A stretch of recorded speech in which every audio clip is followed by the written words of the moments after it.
Hello everyone, welcome to Anime Amigos, a podcast that makes me wish everything goes right considering that I really need this joke to work, and two, there's going to be a small dog running around the set. So apologies if she knocks the camera over. I'm Coward Atkinson, the Pokemon punk. I'm Reese, the Gundam Guru. I'm Ren, the JoJo genius. I'm Mitch, I'm the Vanguard Vagrant who really needs to consider a name change, seeing as he hasn't watched the Vanguard sequel this season. And welcome to the Anime Amigos, where drinking isn't just recommended, if I can find it, it's mandatory. For any YouTube algorithm. Oh wow, how he's doing it. Save that rest for later. For any YouTube algorithm watching, it's apple juice. It genuinely is apple juice, not actual alcohol. They don't know that. To be fair, Cal, I don't think we can even claim to be family friendly with the language we use. So maybe No, but I thought for legal reasons I was we're not getting... being advertised to We YouTube kids. We talk about a genre, a show that regularly has incest in it. Yeah. On that note, summer season. The best way to describe this summer is it's the anime season that was horny. Well, that's just your normal viewing history, Cal. No, everything was. Everything was. It was like saying, right, fuck this, everyone's inside in a heat wave, they're naked anyway, give them something to watch. The weird... Summer is normal. Ah, yes, who remembers that very horny show, Made in Abyss? Shadow's House. I was Tokyo Mew Mew. No, I was more referring to things like there was... That's gone off. Oh, it's flipped. We're upside down. It said welcome and turned off. Okay, well, Oh, maybe we should start. fucking hell. I'm going to continue to keep drinking this. Yeah, that's a laugh. And also, get it right, you're not watching Game of Thrones, you're still watching Anime Amigos, and this was an intentional leave-in. So Although we're not sponsored by Starbucks yet. That joke was brought to you by 2018. Yep, still relevant. So... Oh, not again. Nope. I'm not waiting for you to sit down. You're on your own. The fact of the matter, though, remains it was a pretty decent season. Normally, summer is... I'd say it's kind of... Yeah, it's always a bit of an air season, and this one wasn't that much different, but it definitely felt like there was more highlights than you normally get. Yeah, especially from unexpected sources this season. Yeah, like HP. And there are also some other shows that weren't great, let's be honest. Several. And some other shows that were a bit of a disappointment. Yeah. One might argue a biggest disappointment. Or several. We're not on that point yet. Well, Calm down, we're like 3 categories away from that. Well, here's the thing, though. For me, the summer season was basically... Very hot. Yeah, it was kind of this idea. It was kind of this idea of there wasn't much really happening. There wasn't really a major talking point until the very end of it, and then we got a major talking point. There wasn't a Spy X Family or a My Hero Academia. or a My Hero Academia. My Trusted Darling. Yeah, there wasn't a big thing that kind of united the entire fandom in one go. Was Yakuza's Guide to Babysitting not that? I would have thought that had a lot No, of I hype. don't think it was. I would say. I think if there was anything, it might have been Licorice Recoil. Then Cyberpunk Edge Runners, I think, kind of became the big talking point, Yeah. especially considering how much it did for the game in question. Well, maybe a Yeah, comparison. congratulations everyone for watching an anime with an insane lolly and deciding to buy a shit game. Well, I'm going to disagree. I don't think the Cyberpunk is a shit game. I think it's an average game. That's a big difference. Well, it's better now because it was broken upon release. Yeah, it was broken upon release. It's working now. One thing I did. Only on next gen systems. If you're on PS4 or the equivalent Xbox, it's not supported anymore. Really? Yep, you can't get a new DLC. Wow. It's next gen only. Yeah, but they haven't released the next gen versions, I don't think. How long until the PS4 games get spiked the hell up in price? Well, I hope so. I've got a copy in my house. I haven't sold it yet, weirdly. Well, that's because no one will buy it. Yeah, but the thing is, it can't spike up in price because it's kind of useless. But anyway, back to the point. What would you say while you do that? I'm going to double check on the camera for technical issues. Okay. What do you guys think is what do you guys think was the general tone of the season? Well, as you said, horny. Yeah, the things like Harem in the Labyrinth of Another World and Bastard, Heavy Metal Dark Fantasy. Engaged Kiss, which got way too much love. Oh yeah, no, seriously, what the fuck happened there? Wait, that got love? Yes. Yeah, no, it was on the I charts. saw bugger all talking about it. that was on the charts, on any trendings charts constantly, and it topped the charts a couple of weeks, I think. Call of the Night. Call of the Night, I think Call of the Night definitely suffered from the fact not many people knew it was on High Dive. I mean, I can't, for example, here's two things about High Dive. One, if I'm going to do it, I usually watch it on my laptop rather than on my TV or my phone. Because, and I like your service High Dive, but your players on anything other than a laptop are shit. I will say. As well as the fact that they don't actually have one on PS5. I will No. say. Yeah, they have one on Switch. They have it on Xbox as well. If you have an Amazon Fire Stick, I will say High Dive's really good on there. That's where I watch it. Yeah, but the thing is, if you wanted to go backwards like a bit, like say you looked away for a second or missed something, you want to wind it back. It only really gives you the go back by 30 seconds option. It's very difficult. Like if I do it on my phone, you know that thing you want to drag it to the thing. It keeps not recognizing and dragging it back to where it was, and I. It was also broken on my phone this season because none of Made in Abyss kept working consistently. It always said video playback failed. Really? I think High Dive though. I've watched it on my PC the entire time. I didn't have any issue. Yeah. And also one series that didn't load at all was How to Pick Up Girls in a Dungeon, season 4. Really? That didn't load at all for me on my phone. So you missed on that. I saw some of it. High Dive. Unlucky, mate. That's been great. But the weird thing is, in terms of the selection of shows, I mean, High Dive proved to be a very good competition for Crunchyroll this season. They didn't have a lot of great shows, and Crunchyroll's certainly not got great publicity right now. Oh yeah. Union bashing. But I wasn't going to say anything. I think you're allowed to. Yeah. I'm gonna get sued for reporting facts. I did not know about that. The joys of not being on Twitter. I should stress Crunchyroll denies union busting. I should say it for legal reasons. Yeah. Crunchyroll denies any union busting, but the claim has been made that several dub actors have been removed from roles because of union busting. Yep. And recast like Mob Psycho season 3. Yeah, they are recasting a few parts in that show, including the lead. Yep. I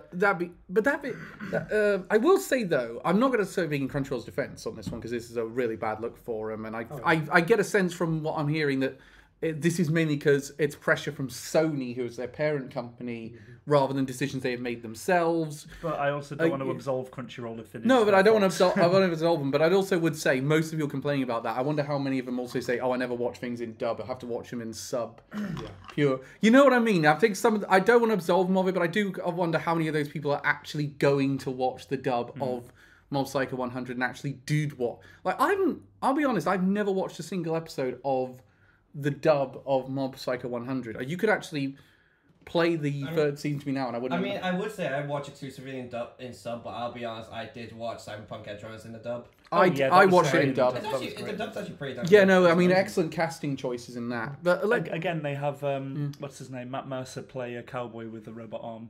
Exactly. Yeah. And let's be honest, anything with Matt Mercer in is an improvement. Yeah, it also has Gus from Breaking Bad. Yes, as Faraday. Yeah. Who is perfect casting.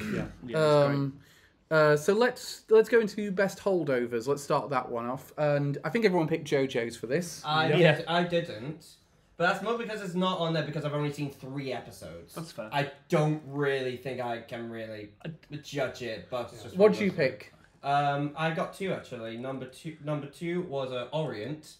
That's come back and it's still pretty good. I still consider it kind of a guilty pleasure for me. Yeah. And number 1 is Awashi. That's had a really good continuation. Yeah. Which was the football one. Well, now we won't discuss. We won't discuss too much about JoJo because we are going to do a whole episode about the Stone Ocean when it's done. Just know that it is an honorary mention in every category I have, apart from disappointment. So, but he can't get any points. No, I know. Yeah. So what's the biggest point? Surprise? Because it's an honorable mention. Biggest original? Yes. No. Anyway. Yes. Oh god, it's been Vampires Orphans all over again. Best OP? Stop it. Yes. Yeah. No. That being said, I really like the this half of Stone Ocean. I think I figured out what the technical issue was there. Oh, was it? It's basically it's because it constantly thought it was flipping over, so it was interrupting the thing, and then it was so basically what I've done is I've stabilized the camera so it doesn't have the issue. So this third of Stone Ocean. This third of Stone Ocean, I liked it. I think it's. I want to see how the third part is going to go, considering they kind of blew their load with the villain reveal to the main cast. Although I did like the fact that we went a bit more into his motivation about what he wants. Though it's a bit weird hearing people say, "I must get the bone," constantly. Yeah, I was also surprised just how much more gory this part was as well. I just find it funny. Even when he's dead, Dio is still a massive hindrance to the JoJo family. Absolutely. It was one of the things that made me want to watch a bit of it back in sub, because I want to hear Dio's voice actor do those parts. Well, you're watching it in dub. I was watching in dub. I mean, yeah. Cal, I take it you were watching Isekai Oji-san. Which one? You were watching Isekai Oji-san, the Uncle Uncle from Another World. I watched a little bit of it. Yeah. Do you know who the sub actor for the uncle is? It's Dio. It's Dio. So Of course. And so Dio is obsessed with Sonic the Hedgehog. indeed, and Sega. I'm upset. I'm very upset with Uncle from Another World because it's been postponed for a little bit. Was just that? like a few weeks. So Yeah, so far it's only up to like episode 6 or 7. Yeah, I think Which I'm upset by. It's a good show. I really liked it. I really liked it. Yeah. it's a COVID issue, I think, because Japan's only just recovered from their last wave of it. Although, from what I gather, they're in a good position this time round. What do you guys think? Just quickly, can I just say it's very weird to hear Dio shout Sonic. Yeah, literally.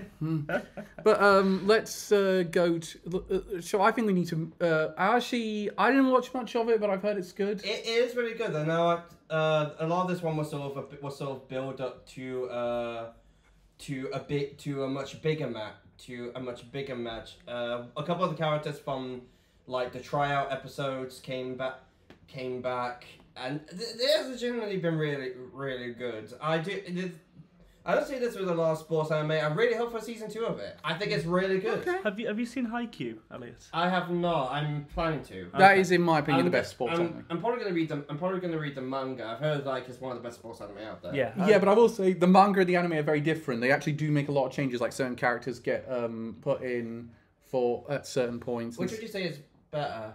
Oh fuck! I think I'd go with the anime just because they make you really believe in those actions. Like they put so much effort into making you see those sports matches and making them feel real. Like there's several moments where I've actually, I know this is all set up in advance, but yes. Mm-hmm. The first 3 seasons are incredible. Yeah, like Really I good. genuinely some of those endings have been brilliant. That's a couple of times I've been like with Aoashi actually, because like there's one character in particular who the team they're fighting against is connected. It has like a big connection to, and like he barely scored, and in that match he finally scored. So I just went yes, Next, my boy. let's move on to OPs then. The OPs this season were pretty good. I think there's one OP that is going to dominate this one in particular. Probably. There's a couple I think will dominate this one. So I imagine everyone's top 5s are going to look very, very similar, but I'll be too surprised. I think I'm going to have one which is going to be on only my list. Mm-hmm.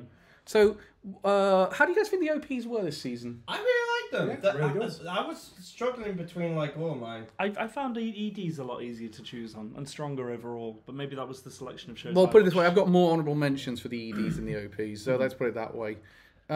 So let's start with your choice for OPs, Reese. Okay, so I have my honorable mentions. So 10th was Licorice Recoil. 9th was Shadow's House. Licorice. Yeah. It's licorice. I I know. thought picture, not licorice. I know what he said. Yeah, I almost recovered from a cold. So slightly slurred speech. Touche. That's also the alcohol. Of course. Hey, I'm the one drinking it. So 8th got Main Abyss Season 2. 7th I have Spriggan. 6th Call of the Night. 5th The Yakuza's Guide to Babysitting. Yakuza's Guide to BBC. That one surprised me. Huh? 4th Overlord Season 4. 3rd Bastard Heavy Metal Fantasy. Ooh, I thought that one was going to win for you. 2nd Cyberpunk Edge Runners. Why did I not think? Yeah, I'm just going to put it in now. Yeah, I know what you're first saying. OP. Of Why not? course. They must be about the original singers. Get Of re- course you're gonna love it. Get ready. Get ready for a lot of that. Yeah, I expect as much. I don't have that many runners up for much of mine. I have 8 for this one. I have 3 runners up. Number 8 is Cyberpunk Edge Runners. Number 7 is Future PI. Number 6 is Overlord Season 4. Sorry. Those have shocked me genuinely. Number 5 is Licorice Recoil. I did not rate this one. I'm sorry. Number 4 is Danmachi Season 4. That was a really good OP. Oh yeah, it's not really as Danmachi down here. Yep. Number 3 is Call of the Night. Falling. Number 2 is Uncle from Another World, which honestly would be number 1 if it weren't for fuck! I knew I Bastards. forgot something. No, I got no. Guys added to the list. Did I? I swear I wrote that down. Isekai, Uncle from Another World. No, you didn't. No, I didn't. How did I forget that one? Good question. Isekai Uncle, there you go. Yeah. Shorthand. So Number 1 is Bastard. Of course it It's is. fucking Cold Rain, Yeah, dude. I- Like, one of my favourite Japanese bands. Of course it's going to be up there. So I've only got 5. Black Summoner was my number 5. Not a very good show. In my No, opinion. it's not a good show, but it's got good OP and ED. Yeah. Number 4 is Overlord, Season 4. Mm-hmm. Number 3, I put Shadow's House Season 2. Oh, good choice. I'll be honest, I was not a big fan of that OP. I really liked it. No, the reason why is because the verse and the chorus feel just completely shift in tone. Yeah. Like the verse feels like it matches very up to the show. Then the chorus is just we're all happy. Yeah, I know. happy." I really like that because it then goes back to creepy. It reminds me of the No, show. it's just because the verse Done. matches the show very well. Next. Number 2, Call of the Night. I want to see what number 1 is now. Number 1 is Cyberpunk Edge Runners. Yeah. Oh, yeah. Okay. Such good OP. Cyberpunk Edge Runners was my only honourable mention. I like the opening, but I don't like the song that much. Because Really? this is Franz Ferdinand. Yeah, I'm not a big Franz Ferdinand fan. Yeah, considering it was annoying when he was killed in 1939. Like, I mean, it's Yeah, amazing. next. Number 5 was Rent a Girlfriend Season 2. The only person who watched this season. Yeah, the only points are going to come from you, aren't they? Yeah. Yes, they are. Overlord Season 4 got my next one. Yep. Then there's Futo PI, which I cannot believe I'm the only other person giving it a point in this category. Sacrilege. Then I had Call of the Night. And my number 1 was Bastard. Of course. But that's the highest it's ever getting, because Yeah. from this point on, it's not going to score too many points off me. It's not getting any more points from me. I'm saying. Oh god, Cold Rain's song is so good. As I keep saying, Cold Rain's fucking done it again. Yeah. It's one of the reasons why, if they want to do a continuation of Bastard, which, judging by the end, they do want to do a continuation of Bastard, they need to get Cold Rain back for the OP. Oh yeah, absolutely. Yeah, because that OP is a good thing about the show.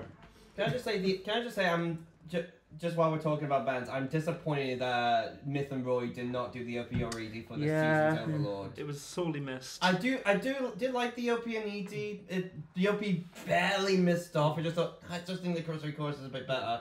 It's just I want more Myth and Roy. Well, also for the ED, the singer who sings it is from Myth and Royd. Oh, really? Oh, yeah. That makes sense. So there is that sort It just sounds of connection. Continuation. That's that thing. Bang, bang, bang, bang, bang. Yeah. It's a brilliant opening. Again, it was so close. I wanted that to be on so bad. It's weird because I think like the verse and the opening bit are really good. It's the chorus that doesn't quite nail it for me. Like, I know a lot, but and also so basically me with Shadow's House. yeah, that is your opinion. Of Shadow's House's OP is kind of a similar one. It's not that it's a tone shift. It's more that it doesn't. The visuals don't quite nail it, but it also loses a lot of that edge that the song has. Yeah. I'm actually quite surprised I'm the only one who picked Uncle from Another World. I fucking love that OP. I did like that OP, Not just the song, but like I love all the visuals. How it's like a lot of them is actually very reminiscent to Sega games. The one that surprised me ended up a couple of mentions because I really did not rate this OP all that much. Licorice Recoil. I thought it was great. Yeah, I thought it was good. I can't remember it. I really liked it. Incidentally, I also the other one I'm surprised didn't do better because I see it top a ton of lists. Call of the Night. Yeah, I'm surprised by that one as well. Again, falling, west side falling, all coming to. Yeah, the only problem I had is I was a bit whingy. Yeah, and Yeah, the first time I watched it and it happened, I was like, oh, okay, it must have ended when it gets to that like interlude bit. And I was like, oh, wait, there's another 20 seconds left. That's what I kind of liked about it.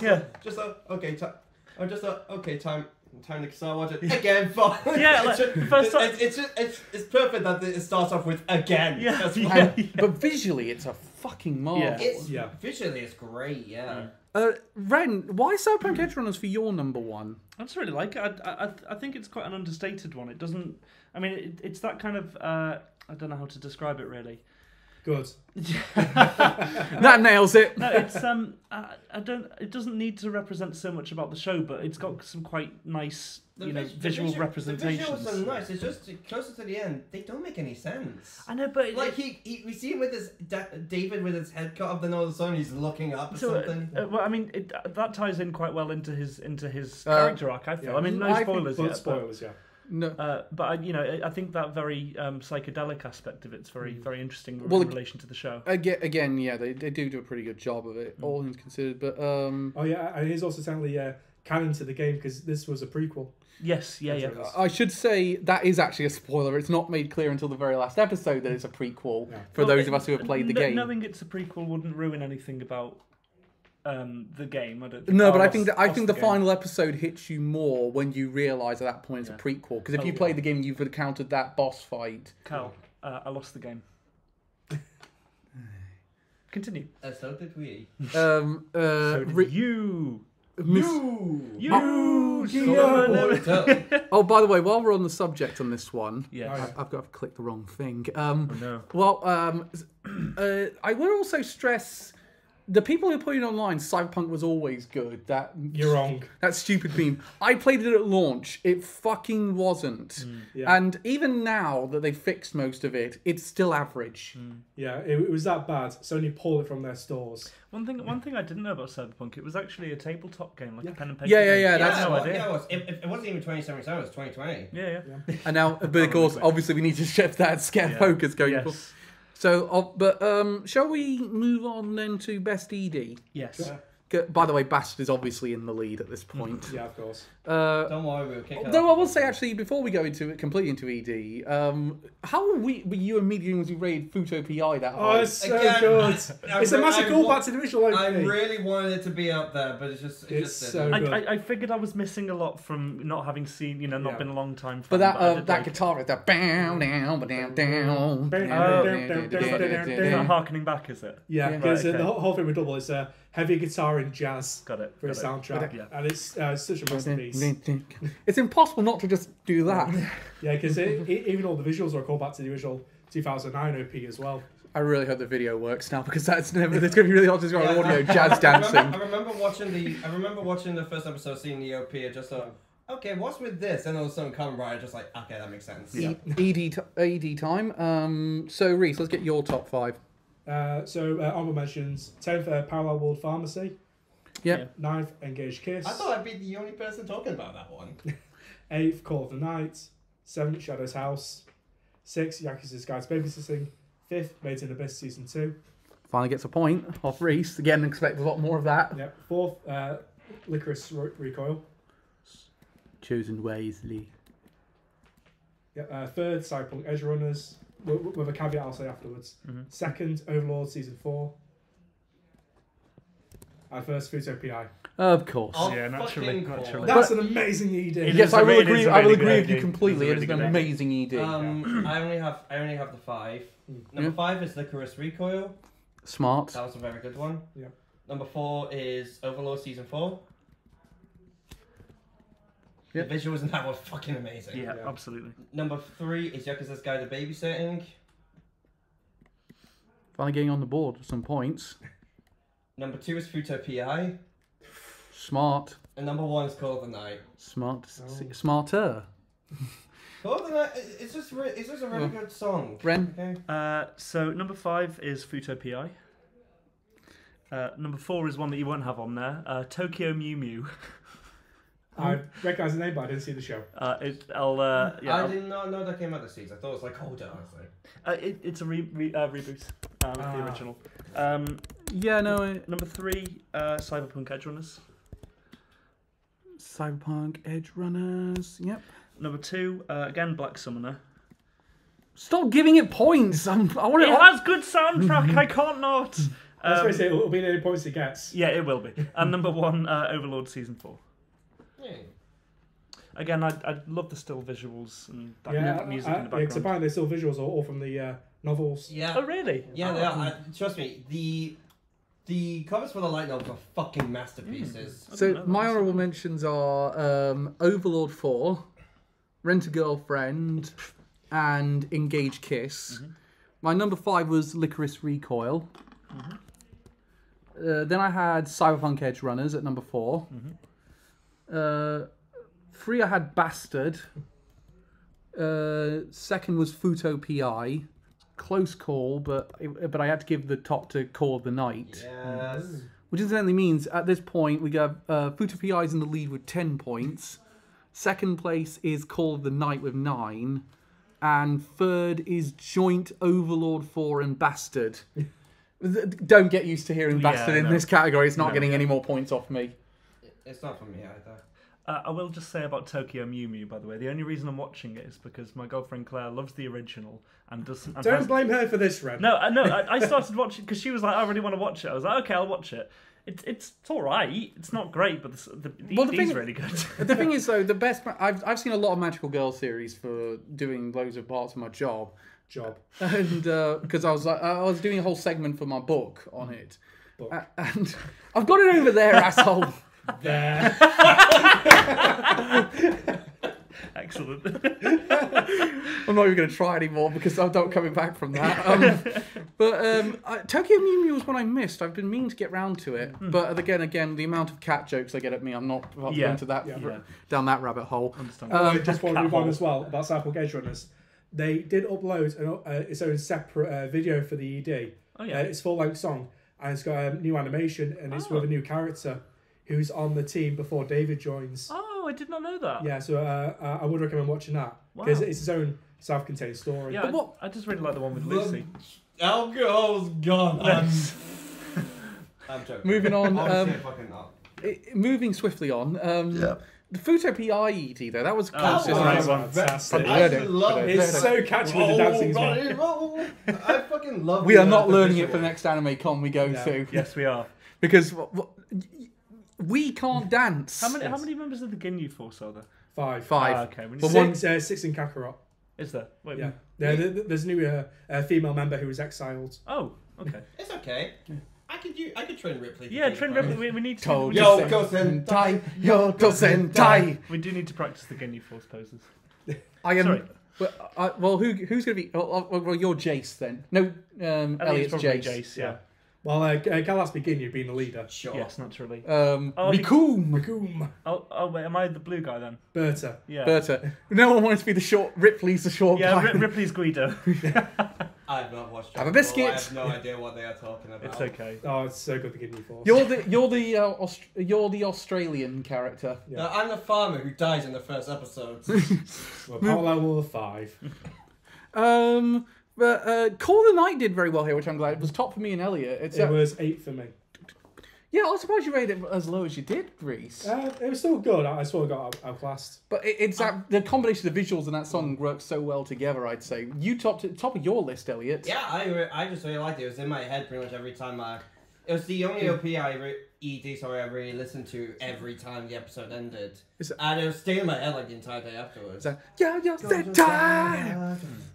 Yeah, I wasn't big on the ED personally. Yeah. But, just while we're off into PI, the lead singer, he does have history. He's the one who plays the villain in Double's film as Comrade Eternal. So they brought him back. Love that. Overlord 4 is really topping this list, Ren, thanks to your thing. Right. Yeah. I will say, I feel like I should announce it now. I'm not going to be very kind to Call of the Night, and I can only apologise. Yeah, you have to apologise. Yeah, I'm just apologising in advance. That's a dick move, mate, because that's a really good show. Yeah, well, okay. Because we all know Rez is a massive Twilight fan, so he has to shun every other vampire. Any of the vampire shits just hails it's trash. It's I garbage. think the only one that was Meanwhile, it's high for me. That's mostly because I'm a sucker for fucking vampires. But See what you did there. Stop it now. It also ties into the worst named Yu-Gi-Oh cards called a Vampire Sucker. The only other one that was really and she's a lolly. Of course. The only other one that was consistent on here was Licorice Recoil. Yeah, that was really good. That's what I do when I eat licorice, to be fair. But that was a really good ED, that one, but didn't top anyone's list, unfortunately. It was good. I liked the visual. I enjoyed the visuals. It's just it's partly really jarring to go from like really to like from like going to pretty tense situations to just happy guitar sounds. Yeah, Just like, I will fucking kill you. Did Yeah. And then just nice happy every day. Just I will fucking murder you. Nice happy every day. That reminds me sometimes of One Punch Man ED, because it would go from like a tense monster fight and like loads of people having been destroyed to like a cute little alarm clock and like some really calm music. Let's get to the minus points. Biggest disappointment, and I will say my one actually is a show that my number 1 and 2. I only have 2 for this. I actually did have 2 shows that I thought were going to be really good, and then or did start out well and then disappointed me. I had 3. No, I've got 2 Are disappointments. yours bad? How many of them are? They were just bad shows versus you expected a lot and they didn't deliver. They all shows I went into with some level of expectations. Yeah, Reece, same how about you? Yeah. Also, like I know it's like sort of like to say, oh, we only picked the bad ones. Let's be honest, any show that's bad is a disappointment.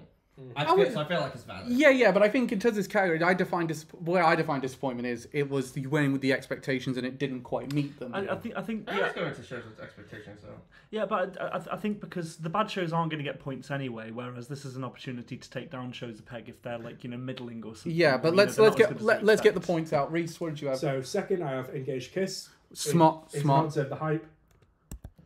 And first, Bastard. I'm not surprised by that. Okay. Elliot. Number 3 is Devil's a Part-Timer season 2. Oh, that's. I'll go into that when we go into it. You're Number not... 2 is. I can't believe I forgot that. How did I forget that one? Hang on, you're waiting for it. It's actually. I actually am gonna give it points later. How did I forget that? Good show. Oh no, I didn't. I didn't forget it. What happened is I put it under the. This is what. Moving on, because I was going to say I would never. Number 2 is My Stepmom's Daughter is My Ex. You had expectations for that. I'll be honest. I went into that with an open mind. Yeah. Bad idea. Yeah. Next. I'll go into my reasoning later. And number 1 is the maid I recently hired is mysterious. Mm-hmm. Same difference. Yeah. I knew. Yeah, another one again. I kind of went into some level of. I kind of went into it thinking you were going to give that minus points. That's the only reason I typed it down. Funnily enough, that's also an alternative to Dragon Maid. I am certain I misspelled mysterious on that, but I do not care. Next, Ren. So I've only got 2. Number 2, you're gonna have to write this one. Is Shine On Bakumatsu Bright Boys. Damn it. Yeah, I'll sorry. Fine. Just put Shine On. Just put Shine Yeah. On. It's not getting any other points. And number 1, sorry, Cal and everyone, Call of the Night. Oh, no. Why? It wasn't good. It is very good. It just wasn't. It is really good. I'll tell you my reasoning after. But if you want to, no, it's just I just didn't think it was. It's going to get tons of points off me later, Elliot. So don't worry I know about it. it's going to be outweighed, but I'll explain my logic in a bit. No, don't explain your logic because it's shit. I think your logic. Next one is I had one runner-up which was Engaged Kiss. Mm-hmm. Started out actually having some promise, and then fucked it up. Mm-hmm. But my number 1 is a show that I'm really disappointed not only in the show but in the community for propping it up as much as they did. Classroom of the Elite season 2. Oh, I don't have any expectations of that. I know it's a bit. I hadn't even watched the first season, so I was going to watch it. I got 2 episodes into it. I just thought, this isn't for me. Do you know what's amazing? Season 2 gets worse. Yeah. It's a thing with Classroom of the Elite. I do acknowledge that I do see why people will like it. I just thought, it's just not for me. It's just Danganronpa without the death. Yeah, that's what it is. It's Danganronpa without the death, and you hate all the characters. Exactly. I mean, I didn't put it for biggest disappointment because I watched first season and really didn't enjoy it. But then, there's no real stakes other than how you're perceived within the school and your grades and whatnot. I get what they're trying to do with that. Yeah. They're trying to do it as this big commentary on the Japanese education system. That's what it basically is. Here's another thing. Is kind of like in that case because you get expelled from it pretty easy from what I remember. It's basically Food Wars without food. Yeah, I know, but here's the thing though. It is trying to do that whole wars. It is trying to do that whole commentary. Gundam. Yeah. It is trying to do that whole commentary on the Japanese education system. But if you want a really good show that does, a sort of like a sort of commentary on the Japanese education system that's good. You got Assassination Classroom. And King's Game. Yeah, Assassination Classroom. And the difference is, Assassination Classroom tries to be fun. And it also is a lot more clever about how the education system will divide people and create a sense of elitism. And not to mention Kuro-sense, and not to mention, again, it is missing Kuro-sensei, which in Assassination Classroom is a really fucking awesome character. Yeah, exactly. But and also even the kids are a lot more interesting and likable in that one. Like I like about Karasuno and Nagisa. Are very good characters, and they made sure everyone got their own arc. I feel like with this one, everyone's just getting an arc for the sake of an arc. It's not like here's a character arc we had in mind from the start. Yeah. Yeah, so it's just very paid by numbers. How much of it did you watch? I watched about half of it, and I just said no, I'm done. I'm only watching this out of obligation now. I was in a similar situation, and it might end brilliantly, but I'm like the first season didn't grab me, and this one really hasn't grabbed me. So what was so I want to talk about Bakumatsu Bright Boys. So what was that show, Elliot, that you really liked, the Great American Race one with all of the... Oh, Apparently That's a fucking good show, man. Yeah, it is a good show. We're not going to deny that. No. This show resembled that in its style and its visual presentation, but I watched the show and the pacing was fucking way too fast, and the characters had absolutely zero substance to them, so it looked really cool, like a feudal Japan. Yeah, but your number one was Called the Night, which was a terrible choice for this category. By your estimation, which is entirely fair. Pick it as a wild card now, Elliot, just to piss him off. You're entitled to your opinion, but I didn't. So I went into it and watched the first episode, and I was like, okay, this could be genuinely interesting. It is. It's an interesting concept. I don't deny it. I think the character's motivation for wanting to become a vampire is I can't sleep and I want to enjoy the night. It doesn't show him ever struggling to sleep. It just says, I struggle to sleep. We don't see any of this. That comes later in the No, manga. it was just the one... I think it was just that one night. Yeah. He went out and I realised it was fun, just thought, I'm going to do this more often. Yeah, and then I just think, like, what does she have nothing better going on with her time? Like, she just kind of says, oh, okay, I'll let you fall. Explains later in the manga. But it shouldn't have to. It shouldn't have to explain later in the manga. The way I see it, she's not saying, you can fall in love with me. She's more just saying, okay, just do what you want. Because I think she has fun with being with him. You see that in the much later episodes, how much fun she has with him. And how far did you get in the show? I finished it. All right. I think it's not finished. It's got one more episode to go. You can tell in the later episodes, you see a lot more confliction with him deciding to become a vampire. I mean, we do see what the negative side of becoming a vampire can be. I just think, why wasn't that done sooner? Like, because you need the fun to the come down. I feel like if you had done it a bit too, it's a bit more shocking in that way. I think. Because if you showed it too early, it wouldn't really have had much impact. Meanwhile, I think it was impact and like. It wouldn't have nearly as much weight on Yamori if you showed it earlier than if you do later, because you had all that build up, seeing all those vampires and sort of deciding and sort of having all the expectation of wanting to become a vampire, and then later down the line he sees it like that. What was your number one again, Reese? Can I? Bastard. Yeah, Bastard. So just like there was that sequence about halfway through when they went to the karaoke, and then she just kind of went apeshit and went to try to kill this guy. And yes, it was resolved, but the character doesn't think, oh wait, maybe vampires are a bit crazy. He thinks, oh no, this is a perfectly normal thing to do. Yeah, that's fine. The situation. Yes, he's clearly not got all his faculties with. Yeah, but that doesn't make him a compelling lead for me. It makes him stupid, I think. Yeah, it's also a big jump from saying you can't sleep, so I must be a vampire. Take some sleeping tablets first, man. And also everyone upon meeting vampires isn't like, oh my god, this person's phasing through a wall and flying. They're just like, oh yeah, vampires exist. That's normal. Yeah, I like shows like that. Yeah, I understand there are good points about it, and I think the concept isn't bad. Let's be honest. If that happened in every episode, it will get tiresome, and two, let's be honest, it would take too long for them to calm down about that. Like, it's not like in One Piece where Luffy shows off he has the gum powers. Everyone's shocked once, and then that's it. But then it's let's similar, move. Similar We're like, done. Okay, We're done with it because it's going to get positive marks from now. Yeah, that's fair. I just wanted to say my problems with it. Reese, Bastard of Heavy Metal Dark Fantasy. Yeah, I with you. I nearly put it on my list, but at the same time, I was kind of like, do you know what? I kind of sort of knew what I was getting when I jumped in. It's such a massive letdown. The story goes nowhere. The powers are vague and non-descriptive. Like they push just throw the names of metal bands in there for no reason. I didn't watch it. It's bad. CGI's bad. Story's bad. The characters are bad. He goes around. We know. Do that to every woman. The sexual politics are really bad. Yeah, every woman he immediately conquers. Except it's so bad. Except this isn't the worst we've seen of it. We've seen no. This is bad though. This is it's bad, but it's not the worst, but it is bad. At least I'll give the show this. I don't think we're meant to like Dark Schneider. No. Like, mostly because no one else likes it. Dark Schneider. That's the name of the character. Honestly, if there's anyone I hate the most, it's the priests. Because they go, oh, bring him out. Yeah, everything will be fine. And then they get pissed off when he doesn't do anything. Yeah, but the problem is, though, the story focuses around Dark Schneider so much, all your exposure is with him through the story. Yeah, and if you don't like him, it tars the anime. Yeah, I agree. Here's my thought. My thought is this is a lot like the Tower of God, where they show where. No, here's the thing.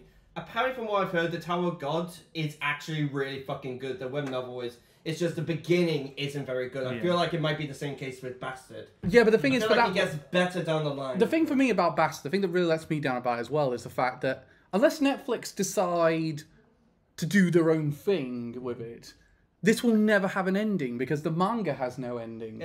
Yeah, that's because they haven't got a new manga chapter in over 10 years. So I feel like they're gonna have to just Shenmue 3 it and just come up with their own ending. Yeah, probably. Which, oh god, Shenmue 3, I'm getting flashbacks for that. Anyway, can I talk about my ones? Yeah, let's talk about your one. To start off, Devil is a part-timer. I just didn't think it was as good as the first season. I watched the first season. I've watched the first season this season as well. Really fucking liked it. Like, it was really good. But this new one, it's just there's no stakes. It's just them doing odd jobs. You're not gonna like my opinion then. What's the concept of Devil as a part-timer? Devil from another world. Devil is from another world is nearly has his entire party destroyed. So he escapes through a gate. The hero follows him. They end up in our own world, and he gets a job at discount McDonald's.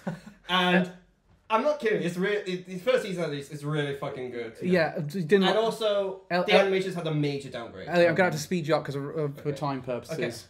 Okay. I'll go through the other ones very quickly. My time was as my ex. I actually went in there thinking, oh, you know what? Maybe it's gonna be the two of them trying to, try to be more of a family after they dating. Nope. Try and get together again. Fuck you. Yeah. And the mayor recently hired Mysterious. The entire show, the entire first episode at least, is one single joke. Kid suspects her or something. She confronts her about it. She jokingly says, "Oh, you found out my secret." He believes her. She has to calm down, saying, "No, I was just joking." It was that the entire episode, over and over and over again. Really bad. Teasing Master Takagi something. Yeah, and it's kind of creepy. Okay, uncomfortable. Anyway, moving on. Incidentally, the only thing that changed about the leaderboard is it's Fuji PI still in the lead with 10, Overlord 4 still in second with 8. Call of the Night's moved to third. It's got 6 points. Even in spite of me. No, it was in second before. You've moved it down to third. Oh, sorry. Well, it's still its place. Twat. It's only going to go up. Yeah, it's going to go up. Let's go for biggest surprise. So what have we really enjoyed? There was a few actually this season I had. Yep, so I managed to get my 5. Reese, let's get your 5. So I've got Licorice Recoil. Hang on a second. As I say, Reese is coming down from a cold, so forgive his pronunciations. And then 4th is on List Book Gundam, the Witch from Mercury prologue episodes. Yeah. 3rd, Overlord Season 4. Wait, you're surprised by Gundam? Yeah, like just the quality of this. Yeah, especially considering it went straight to YouTube. Yeah. So Overlord Season 4, have you got that? Yep. So 2nd, Yakuza's Guide to Babysitting. I was really surprised by that. Loved it. Yeah. And 1st, Cyberpunk Edge Runners. No one was expecting that to be as good as it was. No way. What we got, Mr. Elliot. I've got 4. Number 4 is Yakuza's Guide to Babysitting. Smart. I fucking love that. More than I thought I would. Number 3 is Futo PI. In all fairness, I didn't know it was Kamen Rider when I first started watching it. Yeah. Number 2, Parallel World Pharmacy. Was not expecting that to be as good as it was at all. Yeah, I agree with you. That was pretty good. And number 1 is Uncle from Another World. Good God, you thought that show would be so fucking good. I got 4. No, I read them first. So I only got 3. So I got number 3 was Cyberpunk Edge Runners. Number 2 was Yakuza's Guide to Babysitting. which is which you had a very jarring experience and you put on Twitter of going between those shows. Yes. And number 1 was Isekai. Sorry, Uncle from Another World. Hey. No on this. Okay. Yeah, I'll talk about that. So next we got I had 4: Parallel World Pharmacy. I'm not the only one who bumped it up. Yakuza's Guide to Babysitting. Then I had, and this is going to come real surprise. Where is it? Oh, there it is. Devil is a Part-Timer Season 2. Oh. And my number 1 was Cyberpunk Edge Runners. Yeah. So the top two, so Reese and me shared one, and Elliot and Ren. Yeah. Let's do buck tradition a little bit. Let's go with the one that everyone said, Yakuza's Guide to Babysitting. Oh my god, who'd have thought that show would be that good? Yeah. I really thought that was going to be a filler show that we won't really bother that much about. But wow, it was one of the top things I watched. No, I was thinking it was going to be more something like My Roommate is a Cat. Something I thought, it's fun at the time, probably just not something I'll really think about much afterwards. No, I really, really like that one. I will say, do not mention that I saw that in dub, so I've now seen it twice. I will say I was watching Yakuza's Guide to Babysitting with Clara, and she came in and said, "Why are all of the men in this show twinks?" I was like, I have no explanation. but fair assessment. I'm just gonna say as well, I've played the Yakuza games. This is not an accurate representation of what the Yakuza is like. I figured as much. I was like, why are they all cute, effeminate men? It's great. I've literally no problem with it. God damn liberals. Ruining our anime. Ruining our crime families. I'm very disappointed we didn't get any Yakuza references, I'm going to say. I would love to see Majima Kiryu. Also, at the very least, just hear, like, in the conversations, hear it in the background, so I'm like, Kiryu-chan! Please tell me that's not an offensive term that I have to edit out. I don't think so, no. I mean, it's Twinks. Twink? No, that's oh, thank fuck. It's well used. Thank fuck for that. So I didn't want to edit that out. We're all laughing our asses off. He's shitting himself. No, I was laughing my ass off. That's why I was... I'm not using it in a derogatory manner. Okay, anyway, moving swiftly on. So let's go with the two that these two said first. So it was the top 2 for you guys was Uncle from Another World.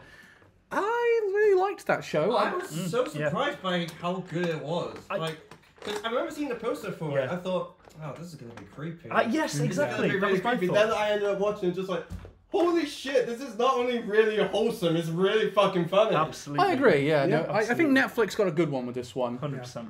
You just gotta love that the most upset you see his uncle is when he learns that Sega games are consoles are no longer a thing. I loved, I absolutely loved, oh no, I've completely lost my train of thought. Ignore me. Twinks. Oh no, I thought the joke of he's been in a coma for 17 years was going to wear thin, like he's still coming to terms with modern day technology and everything. But actually, it's held up. It's really funny, really good show. I think the thing I like as well is that it also does a really good job of telling the story of him in the other world. Yes, absolutely. It's not just showing him as like an overpowered person that everyone loves. No, people think of him an orc everywhere it goes. Somehow that joke does not run dry. He's really overpowered and he's fucking stupid. He has absolutely no social comprehension whatsoever. It's great. So we I love how normally you would expect with the ice walk girl him to break her out of a shell and go up more. No, he makes her more of a recluse. Let's talk Cyberpunk then for a little bit, because Cyberpunk was. Yeah. I think everyone was expecting us to just palm it off to one side because we didn't really like the video game all that much, but it was actually quite a good season for the one we haven't mentioned. It'll get a mention in one other category for me, but we haven't mentioned so far. Tekken Bloodlines. Oh shit! I didn't watch that. Oh fuck! I forgot about the one was there. Yeah. So it was a good season for Netflix video game adaptations. Yeah. But can I add? You say that, but I think we got Resident Evil not that long ago. I think that was I think Cyberpunk and Tekken was Netflix buying us flowers. Yeah, but the problem I had with Tekken though, it was so compressed. Compared to what it could have been. Yes, I agree. Tekken should have been more episodes than it was. It easily could have been 12. It could have easily been 24. Was it 10 episodes? How many episodes? Yeah, 10. Right. 10 episodes, but I think it should have been at least 12. Yeah, at the very minimum 12, but easily could have been 24. The fight... I'll be entirely honest. Everyone was going around talking about how, Cyberpunk Edge Runners is the best thing to come out this season. Personally, I thought, this is just good. I thought I didn't think it was a masterpiece that everyone else thought it was. watched it, I thought, I mean, I don't hate it. I'm going to have a lot more to say about Cyberpunk as we go along, so I'm not going to blow my load here. Oh my. Well, you already have. Twinks! Probably the main thing that sort of made me think is it's just okay. So the missions don't really have much connection to each other. Yeah, but I think that's it just feels like a lot. It's the same problem I have with a lot of other Trigger anime. I feel like it should have been longer. the difference is though I'm so into Trigger and it's directed by one of my favourite directors, so that probably helped what out. else did they? Oh, Gurren Lagann and Promare and I believe they also directed. Oh god, did they do BNA? No, they didn't do BNA. I looked up that. That's kind of surprising to see as BNA and Promare Kill la Kill. the same story. They also did Kill la Kill. Oh, that's right. Yeah. Wow. So I mean, you got that combination, and I'm like, yeah, you've got my attention now because Gurren Lagann is amazing. Yeah. I still and also the whole thing about the mission structure. I thought it had parallels to Cowboy Bebop. Those missions didn't have much in common with each other. Yeah, no, but by the same time, it felt like with Cowboy Bebop, it fully knew it was trying to be episodic and like there was a story in the background. But this one, it tried to do both. And it didn't really... No, I think it nailed it, to be honest. I agree with Cal. Yeah, because the whole focus was on the interpersonal relationships of the crew. Yeah, and I think you need that interpersonal relationship for what's going to happen down the line. Yeah. But let's... But that was surprising. It has shaken up the board a bit. Cyberpunk Edge Runner is now in the lead with 14 points. Futo PI is on its tail, though, 11 points. Third place is Overlord with 9 points. That's actually a point. Can I just briefly talk about Parallel World Pharmacy? Yeah, I never said we were moving on. It was just you and me both had Parallel World Pharmacy. Much better isekai than I was expecting it to be. Yeah, because if I remember earlier this year, we actually had another sort of pharmacy isekai, which was terrible. But this one, like, it used actual science. There was actually, they were actually doing something I wish more isekai would do, which is using their previous life's experience in this new one. But one of the things I also liked about it was the twist they had partway through. Spoilers for Parallel World Pharmacy, skip it by about 2 minutes if you don't want to know. But the fact that you have that, I think in episode 4, you think it's going well, and then his father is going to betray him down the line. That is a really good twist, because at that point I was like, okay, he's definitely on side, and then I realised, oh no, he's a bad guy. So let's... the other one I took it out of its minus points was Devil's Part-Timer Season 2. I put that as one. Gotta be honest, wasn't a huge fan of the first one. I thought the first season was average. Second season I thought was better. Honestly, again, it just felt like with the second one, there wasn't as much threat. I feel outside of like the Angels taking Alice Ramos in the first couple of episodes, and then all of a sudden they're gone. They're gone, and and a bunch of other. Then it's just him doing odd jobs, which is just think. I want the otherworldly threats. I want to see him try and regain his powers. I want to see like really where it's going. But for me, it meant they got a lot of those character moments that I felt were missing from the first season. So that's where the difference comes between us on that one. I felt like we still had plenty of character moments from the first season. I think the first season was a little lacking in that one, but I think this one... You have to at least admit, though, the animation has had a good downgrade. Yes, no, I will grant you on that one. The animation is a downgrade, but it was worth it because we got the dub joke of them going on that Ferris wheel and that Dr. Paul saying, "Geez, what a Karen." I mean, you know what? I didn't think it was too disappointing that I won't finish it, and you know I likely watch season 3 because that has been confirmed. Yeah, season 3, and I think they left on a good cliffhanger for season 3. Yeah. So let's go into best animation. A lot of good choices for this one. Yeah. Do you know one of the things I'm surprised by? No one's had a rage about Harem from Labyrinth in Another World. I didn't watch that much. I didn't watch it. It's not worth fucking talking about. Does it warrant discussion? A guy goes into a dungeon and to buy slave girls to have sex with them. It's essentially Dan Machi meets Rise of the Shield Hero, but creepy. I was thinking, is this going to be redo of a healer again? It's not that bad, but it's pretty bad. Yeah. It's against bastard. It's not redo of a healer, but it's not good either. Yeah. Shit. Anyway. I'm gonna ask you on animation. Lots of great animated shows this season. So let's go to Reese then. So just one I will mention. I was Good and the Witch from Mercury. Probably the best looking Gundam show to date so far. I'm not sure. I think Iron Blooded Orphans might look a little bit better at this point. Yeah, I think that's holds up better. Fifth, I went Spriggan. What was that? It's a remake. It was a Netflix OVA that was a remake of a 90s OVA. Okay. Yeah, it's from the same studio who do JoJo's. David right, yeah, Productions. Yeah, if you want a good example of it, watch Bennett the Sage's Anime Abandon on the original 90s one. He does a good coverage of all those old anime. So fourth, I got Call of the Night. Oh, smart choice. The backgrounds in that look great. Yeah.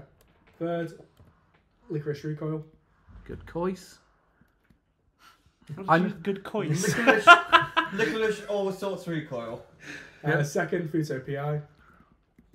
Oh my god, he didn't put Futo PI at number one. Batten down the doors. Unbelievable. He's still. We need to rush him to hospital quick. Yeah, because it suffers. Reese, I think your call's got you delirious. Calm down, calm down. Yeah, unfortunately, it suffers from what I call index syndrome, where it's obvious 3D animation stands out. First, Cyberpunk Edge Runners. It's Trigger. It has to be. That's not a surprise. Can't argue with that. Elliot? Number 5 is Futo PI. Mostly because of the transformation animation. And the ED. Yeah. Number 4 is Call of the Night. Call of the Night, right? Yep. Number 3 is Licorice Recoil. It's one away. Call of the Night is one away from getting back to the point where Ren dropped it. Number 2, one that I'm probably the only person who remembers this one, Ruby Ice Queendom. I didn't watch it. I didn't It was the show didn't really need much of an impression, but that animation was basically it's season 1 if it had an animation budget. Yeah, but the animation is fucking beautiful. And isn't Queendom a Beyonce album? So I didn't know that she collaborated with Stop them. it! Stop it now. And have a guess what number 1 is. Cyberpunk. Yeah. Of course it was. Okay. Just put your hands up now. Who picked Cyberpunk? Another 6 cal. Are you really surprised? What were your runners up, Ren? Fucking Trigger. My runners up. So Shadows House season 2. Oh, that was good. Yeah. Isekai Oji-san. So Uncle from Another World. Sorry, I keep. Can we call it Uncle from Another World? Because that's what I've known it as. Sorry. Call of the Night number 3. And number 2, Licorice Recoil. Lick my wrist now, oil. Don't ever say that again. Incidentally, you have now put Call of the Night back to where it was. Yeah, you're welcome. See, I'm kind. Yeah, my runners-up were... lost my place. Licorice Recoil. Tekken Bloodlines. It's actually a good 3D fighting game, anime. even though it has some weird fucked up shadows. Yeah, Bastard. Because actually it was very animated very well. And Call of the Night, obviously. Mm-hmm. So incidentally, after that, Cyberpunk Edge Runner's in the lead with 26. Second place is Futo PI with 13. I mean, again, are we really surprised with Cyberpunk? It's fucking Trigger. But even by Trigger standards, it's so good, and they did a really good job remaking the world of. Shit. Oh, Elliot's dropped his phone. It's porn. Remaking the world of Cyberpunk, but one of the things I'm amazed by is they actually managed to do that traditional Trigger style in that game's environment. Because I went into that thinking, how is Studio Trigger going to do this? Because you've got very sort of ultra photorealistic style in the game. How are you going to put Trigger? But they managed to do a really good job with it. They just did what Trigger normally does. Yeah, I mean, Trigger's done very well with that. We saw that with the animation shorts they did for Star Wars. Visions. Yeah, that one was really good. Their style really shows through, I think, with that. Yeah, like, that's the best moment of that Star Wars Visions, the Trigger stuff, where it's just seen Studio Trigger do a lightsaber battle is just amazing. I was going to say, I think there's only, to my knowledge, there's only been one season where we haven't voted Trigger as best animation. I think that was Violet Evergarden. Because Darling in the Franxx. No, yeah, Darling in the Franxx was in that season, wasn't it? You have to at least admit the animation in that one was good. I just think it's almost a given that Trigger wins best animation. Unless KyoAni's in the KyoAni's in the runnings. So it's KyoAni or Trigger. Or for me, Ufotable. Ufotable actually definitely. As I keep saying, they're my favourite animation studio. But the thing about Trigger for me is it's like almost anything they do, even if it's not great, is interesting. Absolutely. Like Daizenion, for example, it's not great, but it's very interesting. I thought it was good. No, I really like it, but I'd say on a technical level, you could pick all these holes in it. And again, the animation nails it every time. Yeah. You got what do we think is their best animated show? I say let's throw Promare out of the mix because Promare wins if we're counting the movies. For me, Gurren Lagann. That's not technically a trigger. I know, but it's the whole staff and Guy Naps I say made Kill la it. Kill. I think it's probably this actually. I'd say it's maybe Cyberpunk. It could be. I'm also tempted to go BNA. I think BNA's animation is very good. I think back to Kill la Kill, and it does have some a bit iffy 3D sequences, but still hold up. Obviously, Fight the power. But yeah, I'd say probably Cyberpunk. Going on about Gurren Lagann, I'm struggling not to go row, fight the power. Do the impossible, beat the unbeatable. Row, Fight the power. So cool. Touch the untouchable, break the unbreakable. Row, fight the power. JoJo's reference. Break the unbreakable. Yeah. That's what the Diamond thing we is need. unbreakable. That should be in every single protest. Yeah. But I mean, what were some of the other things we got? Call of the Night was very consistent on it. Yeah, absolutely. Background animation in that was So fantastic. good. The look of the night just fucking beautiful. Put it this way: until Cyberpunk came out, Call of the Night was winning this category hands down for me. With Shadow's House, for me, it's. I mean, I didn't watch season 1 at the time, but I think you gave it to me as a recommendation one episode. So I only watched it more recently, but I just love the atmosphere. I think the character design. I was really tempted to put Shadow's House up there. I think its animations. But one, I thought Fruta PI was a little bit better, and two, I thought Reese would kill me if I didn't put it on there. I didn't put Fruta PI on my list just because it did have those animation hiccups, which kind of threw Make me sure off you a bit. lock your windows tonight. But those are so minor with 3D animations that it really didn't distract that much.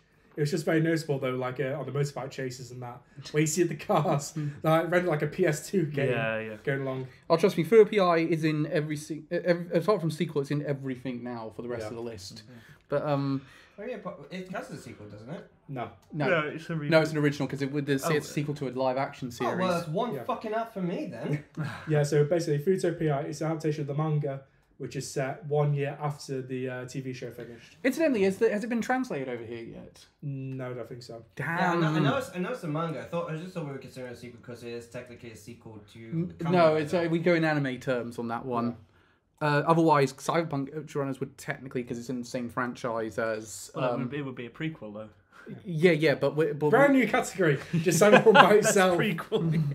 Moving on. Give it extra points. Come on. Moving on. So let's move on now to because we basically just do this as a way to exalt Trigger, and again they've done some of their best work in this anime. I think a Netflix budget has helped them with this. Yeah. Let's move on to best female characters, and I will say I had to. I technically have a top 2, but it's not really a top 2 because I wanted to make sure there was only one for. I wanted to make sure other shows had a fair chance. So it was a choice between 2 characters from the same show. I had a hard time picking. I wonder which. Just put them both in the same just put them both in the same one. That's what I know. Oh fuck it then, I'll do that then. So let's go with yours, Reese. So honorable mentions: 10th, Kisara from Engaged Kiss, which auto-corrected to Engaged Miss. 9th, Jayu from Tekken. 8th, Eri, the main character from Witcher Mercury. 7th, Albedo, Overlord Season 4. 6th, Emilico, Shadow's House Season 2. And 5th, Rico from Main in Abyss. Rico, yeah. I'm surprised Main in Abyss hasn't been on more of your stuff at the minute. Put that anywhere. 4th, Tokume, Photo PI. Jesus, I didn't see that one coming. Yeah, fun fact, the reason she had an outfit change was because she was censored for China. Oh, really? Yeah, it's why they changed her outfit.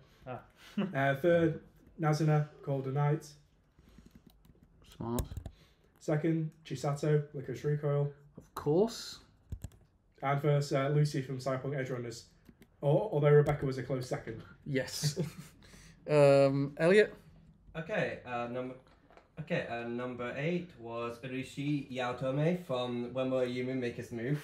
I'm probably the only one who liked that show. Who actually, it was all right. It was all right, but I was constantly reminded of other anime I liked more. Number 7 is Ryu Leon from Danmachi Season 4. We get a lot from her in this one, and it's fucking good. Number 6 is Rueiko from Made in Abyss. Yeah. And number 3 is Rebecca from Cyberpunk Edge Runners. Hang on a second. Made in Abyss was your number 4, wasn't it? Yeah. No, that was number 6. 6, sorry. So number 5 is Rebecca from Cyberpunk Edge Runners. Number 4 is Mary Rose from Shadow's House.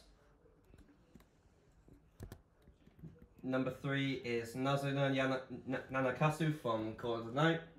Smart.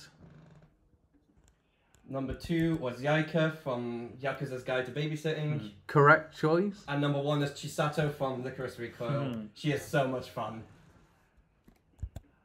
Ren? So I've actually picked Anko Uguisu from number 5 from Call of the Night. Number 4, I've put the elf from Uncle from Another World. Smart. She is good. Yeah. Number 3, I've put Nishigiki Chisato from Licorice Recoil. Number 2, I've put Yaika from Yakuza's Guide to Babysitting. Hey! And number 1, Lucy from Cyberpunk. So mine honorable mentions I had Chizuru from Rent a Girlfriend Season 2. I also had You weren't brave enough to put her in the top 5. Miliko from Shadow's House Season 2. Yeah. But number 5 I went with Yaika from Yakuza's Guide to Babysitting. Then I had Tokumi from Futo. Then I had Tokumi from Futo PI.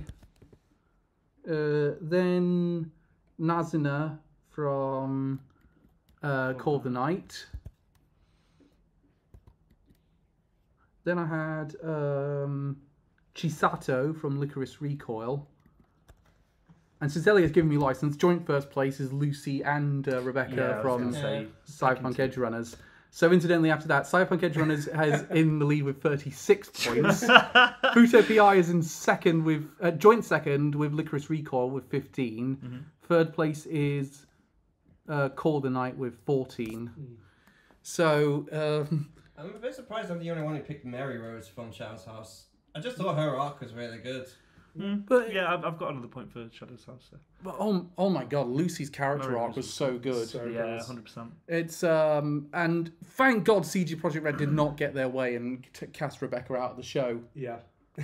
because that show would have been worse if you didn't have her in it. Yeah, because it's the whole Breaking Bad meme of him saying Saul Goodman, no, the lolly stays.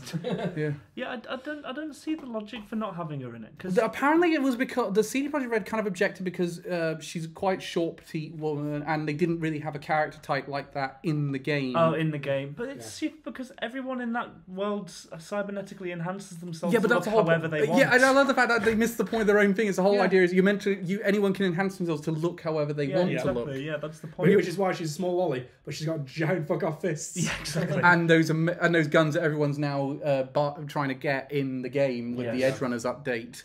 What do you, Elliot? You picked Chisato though. Let's start with Chisato before we go into Lucy's character arc. She was really fun. Yeah. I just thought she was I really liked what I liked her from the beginning. Then obviously you've got a lot more sympathy from her when obviously you learn about her mechanical heart, and that's the kind of characters I like. The ones who know they're dying, but are still willing to just try and still be themselves and try and be. I know, happy. yeah, that is. I really enjoyed that. I also liked her relationships. Her interaction with the other characters were great. Like the father, so like Mika being and Yoshi being her father figures. Yeah. Which, by the way, way to do a very respectable job showing an LGBT relationship in. Doesn't always happen in anime. Those are really well handled. Very well handled, and especially considering that it was I like the fact though they didn't do this out of obligation. It was wasn't like this is based on a manga they had to adapt. They just did it because they thought it was a good idea and it was a story they wanted to tell, and they did a very And it works very well. well. I mean, you know what? It's like Japan is normally a lot more openly happy doing gay stuff. Which is weird because in terms of the general public view, it's not that much. It's anime is very counterculture in that sense. But someone hasn't watched Sasaki and Miyano. Yeah, no. Go watch that, by the way. Legit, one of my favorite romances. No, what I mean is The general population. the general population of Japan's society, not the anime view. Oh, right. It's not a very pro LGBT country. Yeah, it's a very conservative over there. It's very one of the. I think it's the oldest population in the world as well. It's so one- Which is weird because they've been showing LGBT stuff since fucking Sailor Moon. Well, it's because publishers just sort of know it sells, so they go with it. So it's not out of any. It's usually not out of some sort of it's not really out of some sort of kindness. It's you or some sort of sense of representation. It's usually because it sells. Marketing, it sells well. That's the same with Costa and its rainbow cups and everything like that. Let's be honest, when it comes to them, it's always more Yuri than yaoi relationships. I would disagree. I think there's way more yaoi fiction than there is Yuri fiction in my experience. No, what I mean is when there's yaoi, it's fully confirmed there's romance. When it's Yuri, it's a bit. There's more of it, but it's a bit more vague. Yeah, I think the only exception... Like with Licorice Recoil, you say it's LGBT, I don't really see... I meant more Mika and Yoshi rather than Chisato. Oh, those two, yeah. Okay. Yeah, because they were topping the shipping chart with every week on Any Trends. I was like, I don't think they're a couple, guys. Like, I mean, it's heavily implied. It's heavily implied, but I wouldn't go. I wasn't entirely. Mind you, I've got the worst. I mean, you need to remember, it's not always it's what people believe. Characters people believe are shipped. Not pure actually shipped. Like I've seen the ones on there where like, oh, I ship these two. Just like then they're not really. Yeah, my mum constantly says I've got the worst gaydar in the world, though. To be fair. It's okay. I'm terrible at pointing out people who are autistic, and I am one. But the I did think Chisato had a very good character arc, but I just think Lucy had one that was a bit better, and it's like you can sort of tell that that she goes down fighting. I don't like the damsel in distress sort of like storyline, or where they take a very strong woman and then make her sort of the pawn at the end. Is that one you can sort of tell she's given everything up until that point. Yeah. And it also ties into the lore great as well. Yeah, to give her a very distinctive look and distinctive weapon. You can, I think they did a very good job, sort of really showing on screen how much her and David are in love. Yeah. Like her ending is so fucking tragic. Like to the point where she is on the moon. I was half expecting her to just take off her helmet. And do a total recall. Arnold voice and everything. But it's It is like obviously don't search for her on Google Images with safe search off, or even with safe search on. Always safe search on, because trust me, there's a lot of Rebecca stuff that's labelled safe. Oh, it's not safe. For fan art. Incidentally, I think Rebecca obviously did divide a lot of people's opinions, because there was that article in The Gamer that basically said her conclusion is proof of how degenerate anime fans are. Yeah. I mean, she was my favourite character, and just because I thought she was really fun. Yeah, that's what I liked about her. She was kick-ass. She was cute and insane, and I fucking love that. Yeah. But and I just felt like saying, and like you could tell the perfect moment with her was when her brother's killed, and she's upset not because he died, but because she wanted to kill him herself. Yeah. But I mean, I think that was more of a cover really for the fact she actually did care for him on some level. But the thing is, for me, I'd always say, how many people complain about that? Nazuno. Yeah. Yeah, all of us picked. I think most of us picked Yaika. I meant to put on. I forgot to put on the list. What? Why is it number 5 for you, Cal? I just think she's adorable. I should have put her higher. I agree. Come on, I'll be honest. I'm probably the only person who thinks this. I think she rivals Anya in cuteness. I do like Yaika's cat. She is so like her arc and like in that one episode where she finally goes to see her mother in the hospital. Yeah. I was just like. One of my favourite moments in that show, I think, was the very where you could just see above her head unease. When she's trying to sort of like not give away that she's doing a surprise party for Kishima. And also, baby Ayaka in the last episode is adorable. Yeah. I'm desperate to get another season of Yakuza Sky Base just so I can see more. I just love that fact she gets him to sit down with her, like, smirk, I got him. I'm sure there will be one. Yeah, she has the facial expressions to rival Anya. Yeah. Easily. I think other than that, there wasn't much correlation. You and me both picked Tokumi. I found that very surprising because I thought she was one of the best parts of that show. Yeah, and she's going to get better as well. And I do love the fact it led to that line with Philip saying, romantic love between men is possible. Two of you picked Emilico. Yeah, Yeah. she's And you adorable. She's still great. Yeah. I still love her. But you also picked, I picked Mary Rose. which I think was a smart decision to be honest. I really like her arc. So the realization of what happens when you become an adult, and sort of showing more the ignorance that people have to the Shadow's House. I really hope we get season 3. I think we have to now move on to the best male characters. I wonder where this is going. I've only got 5 for mine, so Reese... I did manage to get my full 10. I got 5. So 10th, I went with Shu from Engaged Kiss. 9th, I went with John from Shadow's House. Ah, John. Yeah, especially because I watched the season in dub. Yeah. And his dub actor is amazing. So good. So Next. good. 8th, Reg, made it by season 2. Rich. 7th, Heihachi, Second Bloodline. Of course. 6th, Majima, Licorice Recoil. And 5th, I went with Ko, Call of the Night. There we go. Yeah. 4th, I went with Toru, Yakuza's Guide to Babysitting. Smart choice. 3rd, I went with Ainz from Overlord Season 4. No, said it wrong. Ainz Goal. Yeah. 2nd, I went with David Martinez from Cyborg Edge Runners. Oh, that is a surprise. I thought he was going to top your list. No, let's No, do first, Shotaro. that. Yeah, of course. His character is a direct continuation, and it's not perfect. surprised. He's so perfect. Number 3 is Belcrano from Danmachi.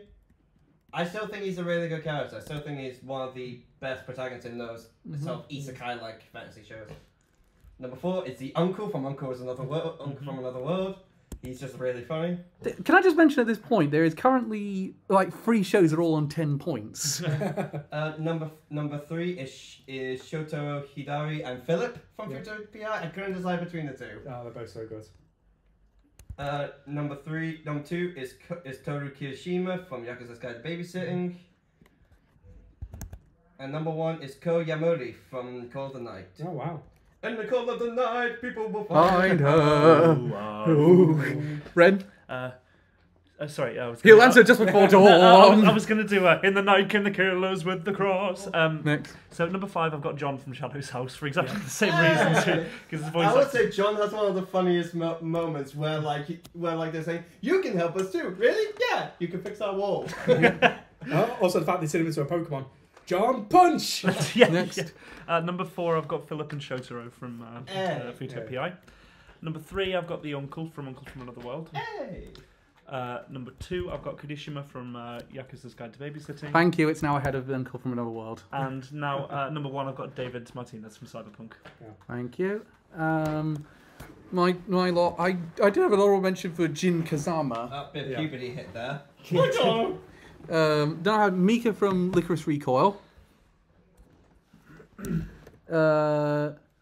Majima's actually another honorable mention from me. Koi Yamori from Call of the Night. Shotaro Hitari from Futo PI. Number 2 was Kishima from Yakuza's Guide to We all Babysitting. picked Toru for number 2. Yeah. That's mad. And my number 1 is David Martinez from Cyberpunk Edge Runners. I'm not surprised I'm the only one who didn't put David very high. Yeah. It just missed out, if I'm honest. Well, it's got, at the minute the score is Cyberpunk Edge Runners in the lead with 43 points. Second place is Futo PI with 21. Holy shit. I think it's obvious which is winning then. But third place, let's keep going though. Yeah. Third place is Call of the Night with 19. Yeah. This has been the exact, we rarely had it where the top 3 have been this consistent. Yeah. But I will say though, great choice of Futo PI being on your number 1. Oh, it's so good. On that one, Those two are great together. Yeah.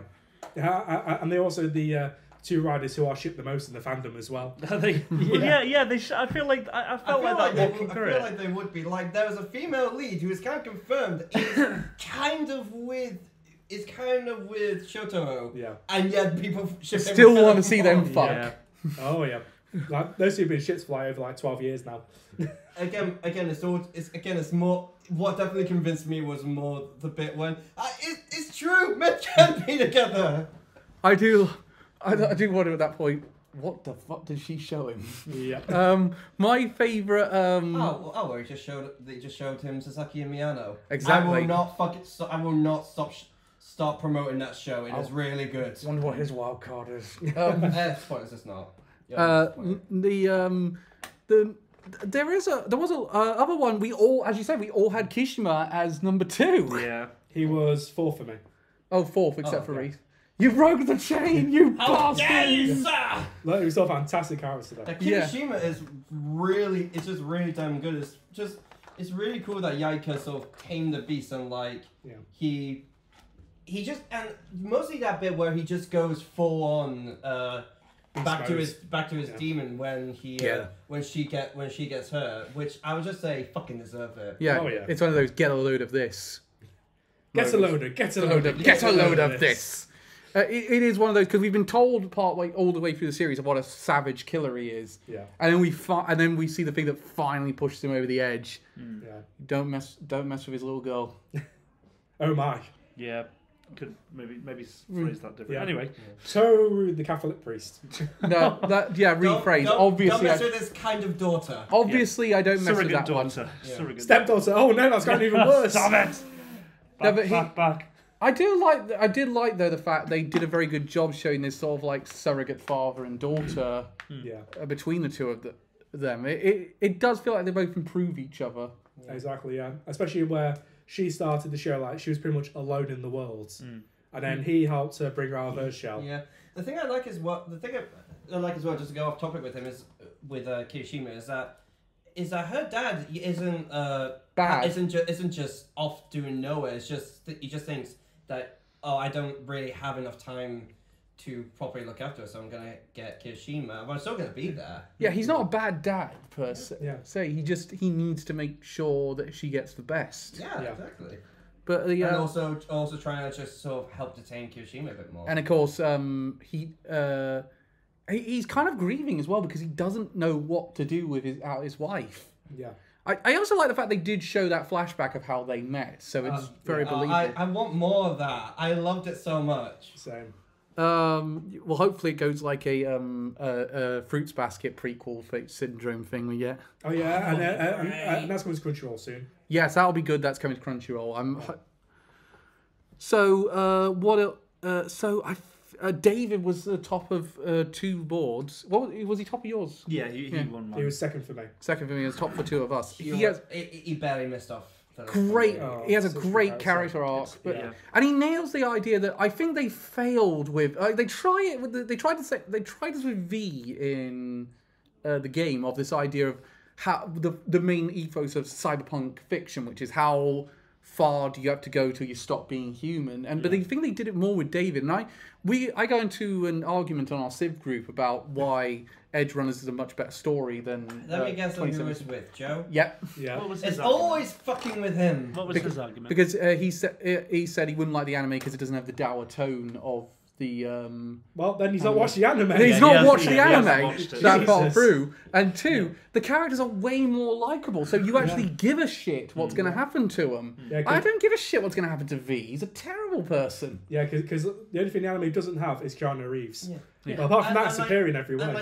And the thing is, David is incredibly sympathetic as well. Absolutely. Yeah, As well. I get more of a sympathy of this is a life he's been forced into, and he doesn't feel great about it, but he's doing it for Lucy at the end of the day. Yeah, I wouldn't say. I'd say it's kind of a bit of both. He's been forced into it, but he's also chosen it. Yeah. Like he went into it, but he chose to stay. He's felt like he's had no choice going into it, I think. Yeah, but it does show, and it shows that sort of that idea of when you are in that underclass, you don't necessarily have those options, or if you do have them, some of those options often come with caveats that force you to sell part of yourself anyway. I like very much that he's not a completely infallible protagonist. Like he doesn't, because they kind of hint at, he's got these amazing powers. He can withstand, a lot more cybernetics than most other people. But he still falls subject to everything else. And he also does bad things at the end of the day. They're not willing to have him not be a bad guy on some level. He's not immune to the things that the horrible things that go on in the world. Yeah. I also see through the series him lose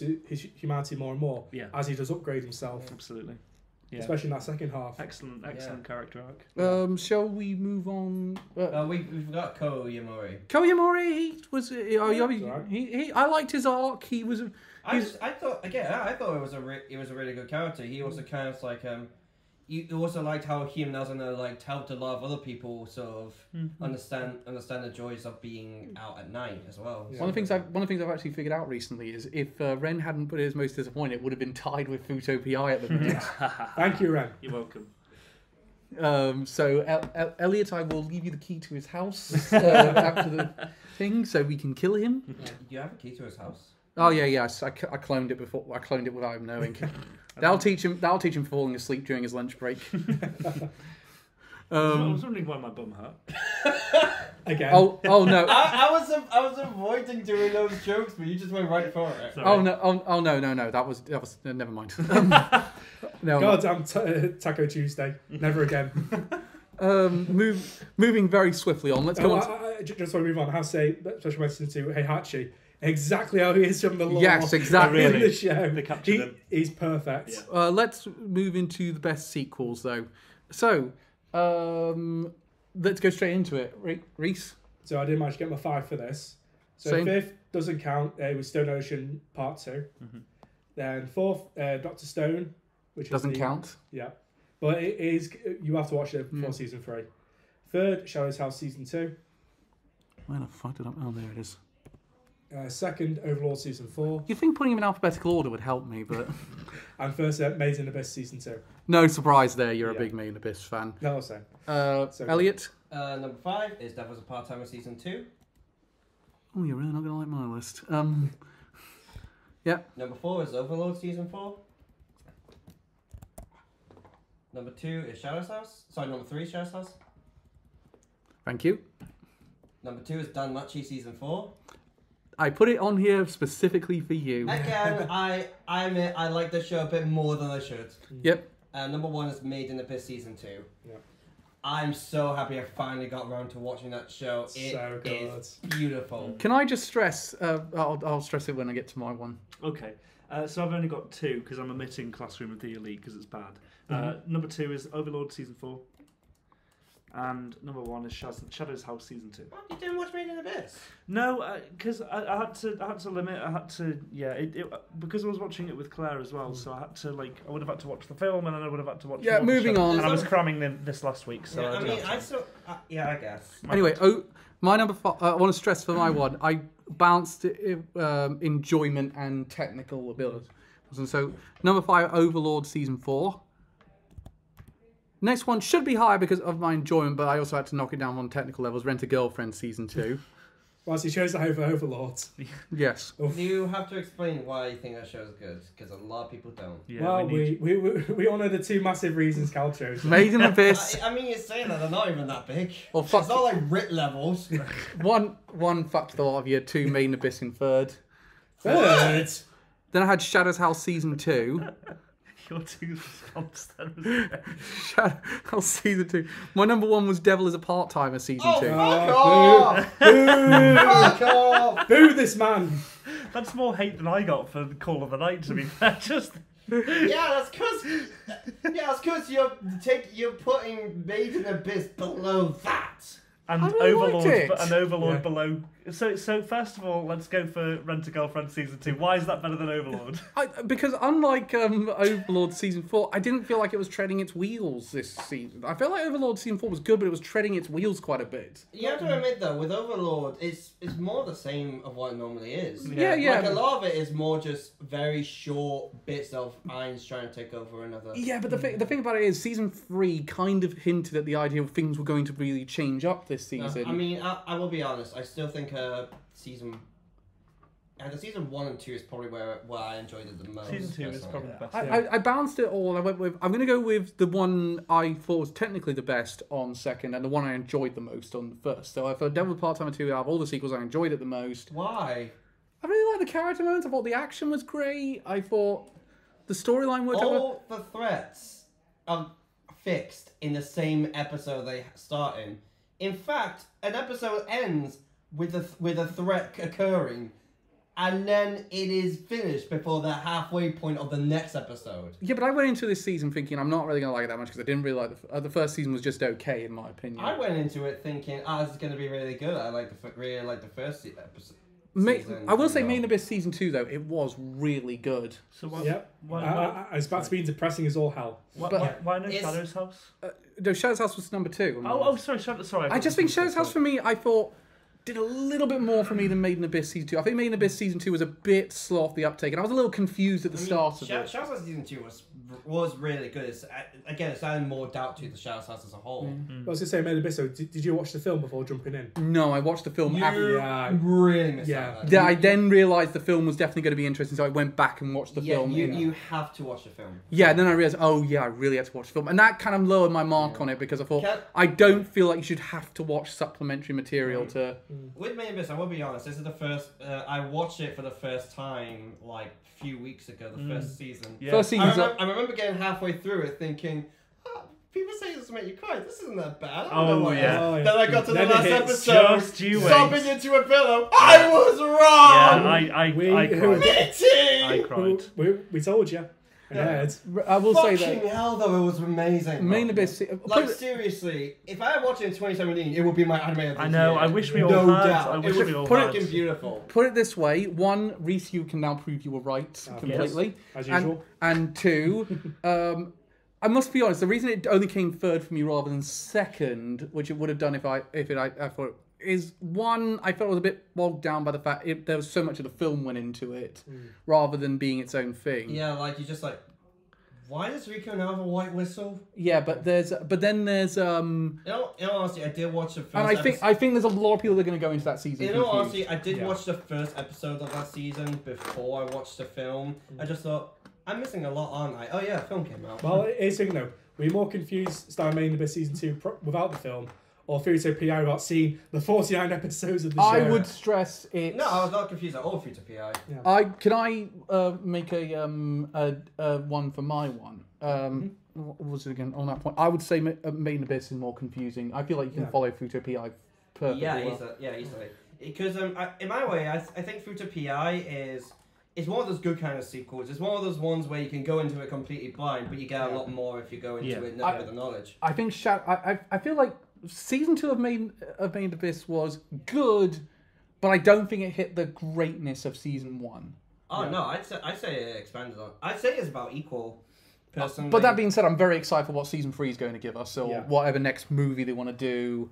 I really hope we get more of it. The show's fantastic. I hope they just go for the season for another seasonal approach to it. To be honest, I feel like they should go seasonal up until they're ready to do the ending, and then the Yeah. ending should be a film. Yeah. Very similar to what they're doing with. just like Wonder Egg Priority. It's one that didn't end, I know, and I'm two. One that wasn't even good, that wasn't even ending, and two, it's not based on anything. I mean, that's what they're doing with Haikyuu, for example. Haikyuu is They're ending with a film. they're ending with 2 films. Oh, okay. So that makes a lot, and that makes a lot of sense to me. I feel like that's the time frame you want to get that final arc Makes you done. think what Demon Slayer is going to end up with, seeing as it had a season, then the film, then another season. But I feel like with Demon Slayer, they did a very good job with the recap before we got into that next arc. I they don't. did. Whereas I feel like Main Abyss didn't do as good a job. Incidentally, number 1 on Ren's list was Shadow's House. I think Shadow's House did a very good job continuing that story, and it added a bit more mystery to.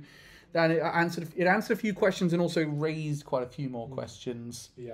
Which I really hope they go for a season 3. I really think this needs more. Yeah, I mean, all I'll say is, told you it's one of the best things to come out in 2021. Yeah, you were absolutely right. I'm so glad that you recommended it to me earlier. Yes, Really absolutely. There's a reason why it made your list of honorable mentions. Yeah, I'm so good. It wasn't up there. It wasn't up for one of the best of the year because it was one of my favorite things to come out that year. Yeah, I just thought it was one of the best EDs of all time. I can. Oh my god, the ED Season is one. fucking beautiful. Incidentally, even with all that, the highest rated sequel on the board, and it's going to remain that way, is Overlord 4. It was 14 points. In fact, it probably will be in the top 5 by the end of this. Yeah, because it is better than season 3 in my opinion.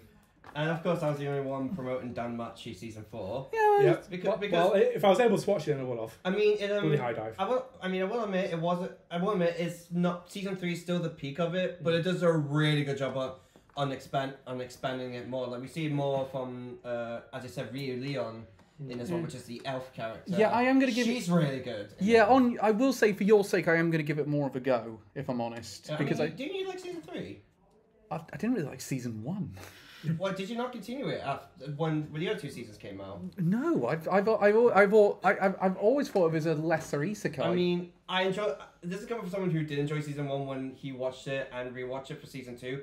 It gets so much fucking better. Do not watch the old Taku New Tricks episode on it. Bennett the Sage does not like it. In all fairness, it was a guilty pleasure for me when it first came out, but now a lot more people are actually enjoying it. So I'm happy it's not much of a guilty pleasure now. Let's get to the best original and cement this victory already, because I think this is fairly obvious at this point. Yep. Okay, let's just start off.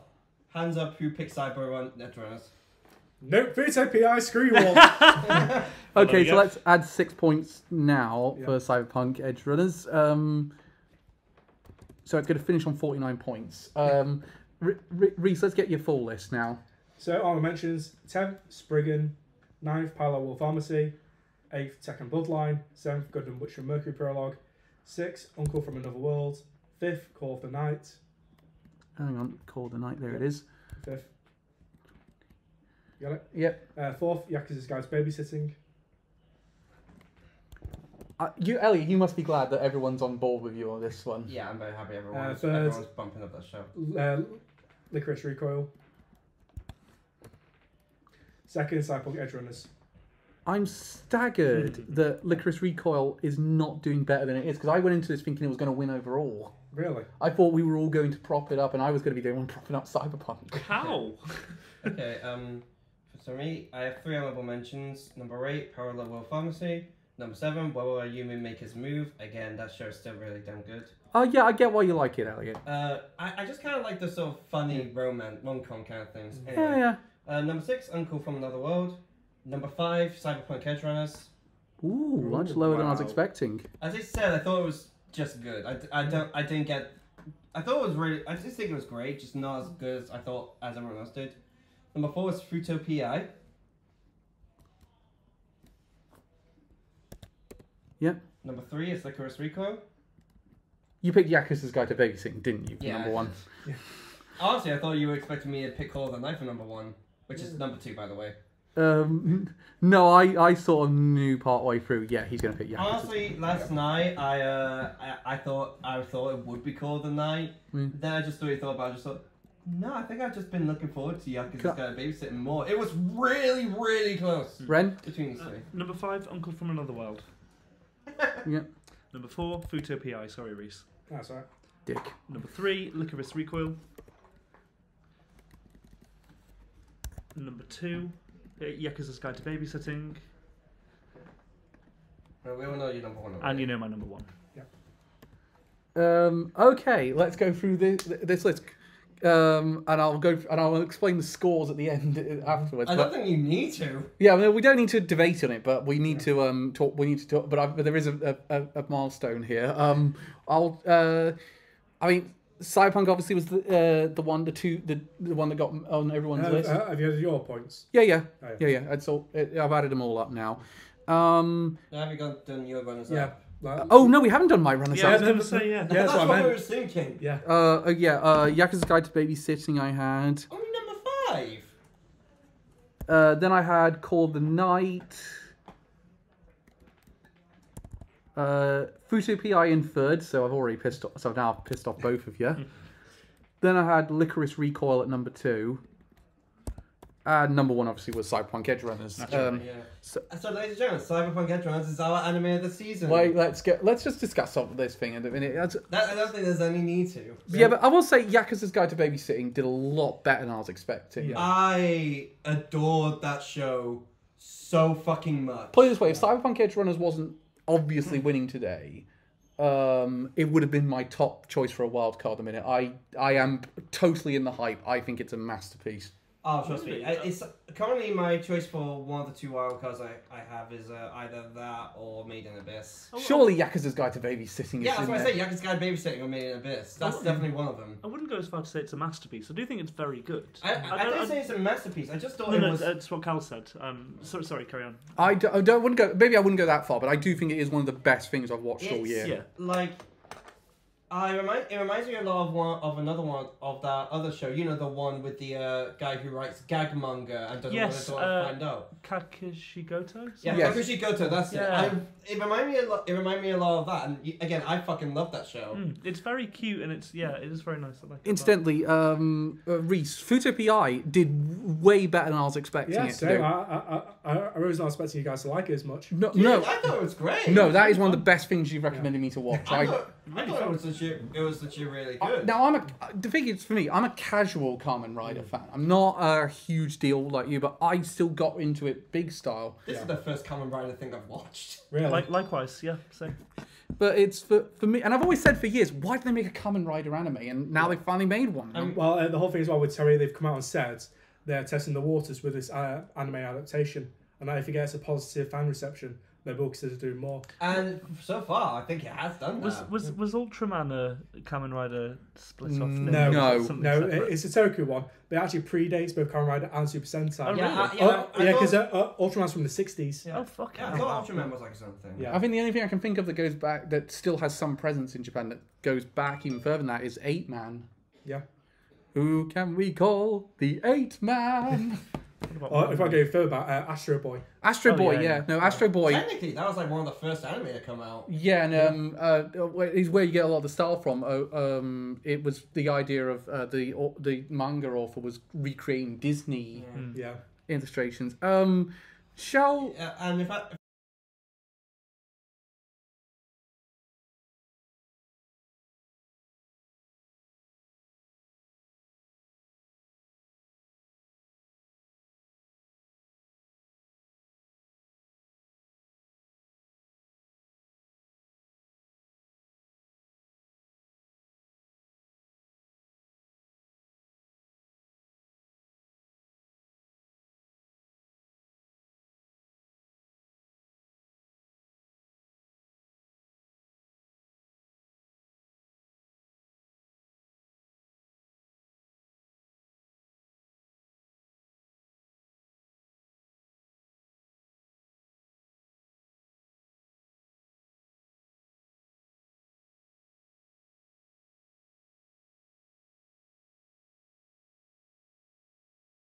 anyway. Call of the Night came third, 22 points. Number 2 was Futo got 27. No. And in the, I was expecting it to like barely make it into top 5. I was not expecting it to be number like- 1 was the highest scorer we've ever had on the show. Is it really? Wow. With 51 points, Cyberpunk Edge Runners. I don't Well think so. done. If I remember, Demon Slayer got 52. I think. Oh, maybe. I need to recheck my files, but yeah, one of those two. But that's the largest we've ever had in a while. Absolutely. So Oh my. I don't. Cyberpunk more Edge Runner? More like Cyberpunk Front Runner. Oh, get the fuck out of my house! You live here. Moving swiftly on. So that means it's. I mean, it's obviously one. We're not going to debate this one. Everybody, clap your hands. So it joins My Dress Up Darling and Spy X Family for the Anime of the Year nominations at the minute. I mean, it's a tough I competition. mean, I'm the only one who didn't think it was amazing like everyone else. But I'm happy with this. I'm fine with it. At this point, it's like every season we pick the obvious choice according to everyone. I think I went to it thinking Licorice Recoil was going to win. I thought it was just going to be me giving. I was expecting it to be Made in Abyss. Yeah, I thought that was going to come a lot higher, to be honest. Yeah, But but I didn't watch it, so I Same guess I time, I couldn't think it make was only points. really me and Reese propping it up. Yeah. I did think it was very good, but It's okay. It's a wild card. Licorice Recoil has Licorice Recoil could be my wild card. I really liked the Licorice Recoil, and it would kind of feel wrong it not being there at the It end. does have one of my favorite scenes in the entire season, which is Chisato and Majima just sitting down chatting in the mid after trying to kill each other, and like he realizes Chisato's drunk and just goes, "Okay, let's take a break," and starts like sharing drinks and everything. I really like that scene. Oh, these definitely would not see me. Yes, so why did I show you anything? Incidentally, let's go over let's go over some of what we're expecting in fall. I mean, Chainsaw Man. Bleach! Gundam. Bleach. Can I just say, We don't know where it's going to wear, but we know it's. Ren, it still Airing doesn't. It doesn't have one at this point. It's probably Disney Plus after it's all done. I know, but I'm going to watch it week by week anyway because I'm going to be watching. But Yeah, it. but- Ren, you can't watch it. I will be watching it in my mind. That's Ren, what I meant. Ren, I will say. If I mean, I'll be honest, I am complaining just because it means that I have more time to read the manga. Yeah, you've got plenty. Ren, I will stress, if it didn't receive a legal streaming format, I can't count it. That's fine. I'm still going to rave about it whenever we do decide. Yeah, but I can't give it any points. Here's a question. No, in that season. What? No. What did we do with Thingio then? Well, we just wait until after the fact, and then if it could be wild carded, then you can wild card it. If you can't, It then can't be wild card. It's the last season of the year. Yeah. You can't pick as a fucking wild card. I know. But the point is, Bleach won't get the nomination this year, which thank God, because I don't need that much in my. What? You can't. I think that's very arbitrary. I think we need to review the process. If that's No. the case. I'm going to stand by that one. But Yeah. Okay. Well, I'd Dude, protest. dude, come on! I remember liking Bleach. Yeah, and it was also the same with. but I'm not going to be able to watch it. You don't have to watch everything. You can watch a recap. Yeah, or but something. no. I'm not going to watch the new stuff if it's not got a legal streaming platform. Okay, Because fair enough. I don't want to risk infecting my computer. Oh come on, Cal! Ad block is a thing, man. I'm not. Are you really? As long I'm as not you don't doing- click on any like. Because every time I turn on an ad blocker, half the websites tell me to fuck off. So long as you don't click on something saying "come instantly when you download this game," I think your computer's going to be fine. So long as you're not installing things on Moving the internet, you're very not going to get a virus. On Moving the computer, swiftly on. if that was your concern. Let's. We got My Hero Academia and Spy X Family starting the exact same day. Yes. Which is tomorrow, actually, from the day Hey. we're recording this. Well, also, Futo PI gets to be a holdover. Yeah, Because it started late. Yeah, Welcome to Demon School Rumagun. Yes, Yeah. brilliant Season show. three. I loved that. Oh, and Golden Kamuy as well. Yes. Yes. Which- Fuck yes! I'm so happy that's got getting more. Which Crunchyroll still hasn't announced that they're doing it, which I certainly are doing it. But They have to. There's a show. I think it's being made by David Productions. Usoro Yasi, that's going to. It's a remake of a really popular anime. It's going to be like 50 episodes long. Uda say yeah, that's it. Yeah, and But it's going to be on High Dive. and, that one. and also there's another one coming out that sounds really fun, which is girls making stuff with power tools. Oh, DIY, the DIY Oh, one. do you know what's coming now that's gonna make you cry? What? Fucking To Your Eternity, season 2. Oh Yeah. shit! Yeah, that's oh our my next god! season. Wow! Fuck I yeah! completely missed that. Hang on, I'm going to get up my list. Oh, Uzaki-chan wants to hang out as well. Oh, Yeah, yeah! that's I season did two. not wow! think they'll get a second season, but you know what? I'm all for it. Especially after the backlash. What a good season! But there's another football anime called Blue Lock. That one looks pretty good actually. There was another football anime this season, by the way, an original that came, Yeah, it was apparently really- got really bad reviews. It was shit. Why are we I getting watched a football season? One I Do like- you want to know why that one was shit? Because Why? the entirety of the first episode was a guy saying, "Oh, I don't like football," and the guy was trying to beat him up because he didn't like football, and he kicked. Big surprise, he's actually really good at football. One of and the- dislikes it for no fucking reason. One I'm a little weird. One that I'm a bit curious about is Bocce the Rock, which I think is going to probably be a K-On clone. Which One- it's a shame because which is good because I really like K-On. One that I'm kind of looking forward to, which is that I guess I can say I'm looking forward to, because the light novel's gotten a lot of praise, is The Eminence and Shadow. I like So from the look of it, from the look of the poster, I see one dude Sorry, and nothing but chicks. when you said bocce, Carl, did you mean Hitori bocce? No, Wa that- ha ha, wa segoida toreru. You're welcome. How the fuck do we still remember that? It's catchy. And also one for me. Tiger and Bunny Season 2 Part 2. yeah, you're going to enjoy What's that. that? Live. It's a CGI superhero show. Oh, fun. There's Legend of Manners getting its anime. Oh no way, really? Yeah. Yeah. Oh shit. Uh, That really means we'll get Secret Man at some point. there's Reincarnated Sword, as you pointed out before we started this. That one looks funny. It doesn't count, but Tonikawa's getting its special episode Is it? before it goes to season Oh, 2. fun. We'll get a new film for Sword Art Online. Oh Everyone get excited. Oh, boy. Oh no, do you want to know what else is coming out? What? Fucking Peter Grill!